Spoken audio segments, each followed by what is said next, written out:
রামু সোনার ডিম বিক্রি করে অনেক উন্নতি করলো এবং পরিবারের মুখে হাসি ফুটালো। তোমার জীবনও বদলাতে পারে যদি তুমি দয়া করো। দেখো কি হয় একটা রাজহাঁসের সাথে এক দরিদ্র কাঠুরিয়া।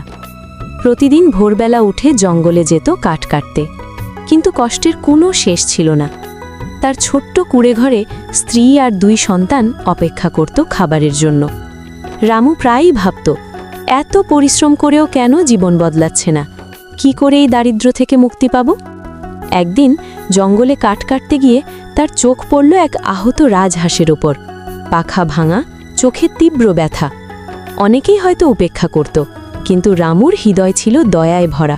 সে হাঁসটাকে সাবধানে কোলে তুলে নিয়ে বাড়ি চলে এলো, ঔষধ লাগালো, যত্ন করে খাবার দিল। বলল, তুমি সুস্থ হয়ে উড়ে যাও ভাই, আমার তো নিজেরই কিছু নেই দিতে।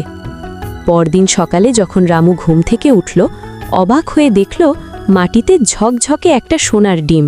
রাজহাঁসটা ছিল জাদুকরি। দয়ার প্রতিদানে সে সোনার ডিম দিতে পারত। রামু লোভ করল না।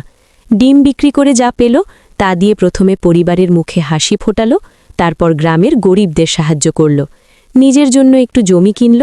ধীরে ধীরে জীবনটা বদলে গেল। শেষে একদিন সে রাজহাঁসটাকে জঙ্গলে নিয়ে গিয়ে আকাশে ছেড়ে দিল। হাঁসটা উড়ে গেল পিছনে সোনালি আলো ছড়িয়ে।